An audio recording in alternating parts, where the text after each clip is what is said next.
میں ہوں Imran be solve سے اور میرے ساتھ ہیں مس جنہ۔ آج کا ٹاپک تھوڑا سا سخت ہے لیکن اتنا بھی سخت نہیں ہے، اور ٹاپک ہے غصہ اور غصہ اور اس کے اثرات۔ اس کے کیا اثرات پڑ سکتے ہیں ہماری لائف پر، ہمارے فیصلے پر، ہمارے آنے والے وقت پر، اور ایک چیز تو بہت امپورٹنٹ ہے کہ ہماری ہیلتھ پر، کیونکہ غصے سے آپ کوئی بھی بات کی ہو غصے میں، اس کے اوپر کافی اثرات آ جاتے ہیں آپ کی جسمانی صحت پر۔ تو ہمیں اپنے غصے پر قابو رکھنا چاہیے۔ اگر غصہ آئے تو بیٹھ جانا چاہیے، یہ حدیث کا مفہوم ہے کہ آپ بیٹھ جائیں، اور اگر پانی پی لیا جائے تو بہت بہتر ہے تاکہ آپ کول ڈاؤن ہو جائیں۔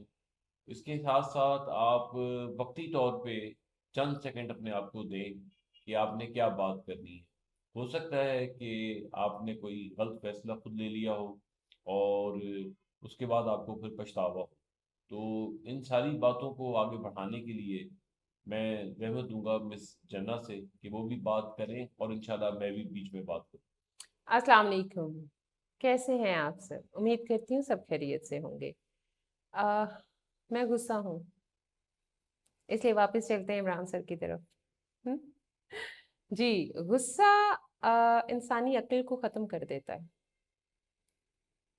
غصہ ہماری پرسنالٹی کو ختم کر دیتا ہے۔ غصہ ہمارے سوچنے سمجھنے کی صلاحیتوں کو ختم کر دیتا ہے۔ غصہ ہمارے وجود کو ختم کر دیتا ہے۔ غصہ ہمارے جسم کی نشو و نما کو روک دیتا ہے۔ غصہ ہمارے رشتے ختم کر دیتا ہے۔ غصہ ہمارے اندر نفرت کا بیج بوتا ہے۔ غصہ غلط فیصلوں کی طرف لے کر جاتا ہے۔ غصہ تباہی کا باعث بنتا ہے۔ غصہ ہر وہ کام کرتا ہے جس میں شیطان خوش ہوتا ہے اور اللہ خوش نہیں ہوتا۔ غصہ کیجئے صحیح بات پہ۔ غصے کی اجازت ہے، اجازت کیوں نہیں ہے؟ غلط بات پہ غصہ کریں، اصلاح کرنی ہو کسی کی، محبت سے سمجھائیں پہلے۔ اگر کوئی نہ مانے تو اس کے اوپر تھوڑا غصہ بھی، اس سے ناراض ہو، خفا ہو، تھوڑا غصہ بھی کیجئے۔ حال ہی میں ہمارے ایک ایسا انسیڈنٹ ہوا ہے جو سن کے مجھے بہت تکلیف ہوئی۔ میری اور آپ کی طرح ہی ایک بہن، ڈاکٹر بہن، جن کو گولی مار دی گئی، ایک نہیں 7 فائر کیے گئے ان کے اوپر۔ ابھی آج کل یہ ہمارا کرنٹ ایشو ہے جو چل رہا ہے۔ ہمارے ایک دیہی علاقے میں ایک کیمپ لگا ہوا ہے، وہاں پہ ہماری جو سی ایم صاحبہ ہیں وہ صحت کی جو سہولیات ہیں وہ فراہم کر رہی ہیں۔ تو وہاں پہ طبی معائنے ہو رہے ہیں عورتوں کے، کیونکہ جو چھوٹے علاقے ہیں یہاں پہ عورتوں کو اس طرح سے ڈسپینسریز یا اس طرح سے کیئر ان کی نہیں کی جاتی، تو بہت ساری ایسی بیماریوں کا شکار ہو جاتی ہیں کہ ان کی ہیلتھ کے لیے ٹھیک نہیں ہے، وہ سروائیو نہیں کر پاتی ہیں، بہت سارے مسئلے مسائل ان کے ساتھ۔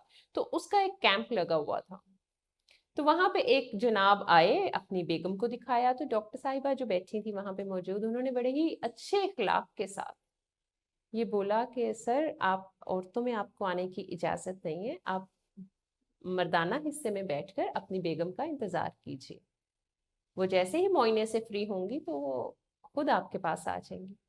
ان صاحب سے اتنی بات، اس ڈاکٹر صاحبہ کی بات میں کہیں کوئی ہیر پھیر نہیں ہے، کوئی کچھ نہیں، انہوں نے صرف گزارش کی کہ آپ پلیز، آپ کو، کیونکہ دوسری عورتیں بھی بیٹھی ہوئی ہیں، تو آپ کو یہاں پہ آنے کی اجازت نہیں ہے، آپ پلیز باہر بیٹھیے، معائنہ ہوگا تو آپ کی بیگم باہر آ جائیں گی۔ ان سے اتنی بات برداشت نہیں ہوئی اور فائر کر کے اسی وقت اس ڈاکٹر کو مار ڈالا۔ یہ ہے غصہ، یہ ہے ہمارا جنون۔ ہم نے یہ سیکھا ہی نہیں ہوا کہ برداشت کرنا کیسے ہے۔ کہیں پہ بات کچھ غلط تھی، کچھ غلط نہیں تھا، لیکن وہ ایک بیٹی، ایک بہن اس ظلم کا نشانہ بن گئی۔ ہم بولتے نہیں ہیں، ہمارے ہاں اور بہت ساری آلتو فالتو چیزوں پہ ویڈیوز بنانے آ جاتے ہیں لوگ، اپنے آپ کو ریٹنگ لینے کے لیے، ویوز کے لیے۔ حق پہ بات نہیں کرتے ہم۔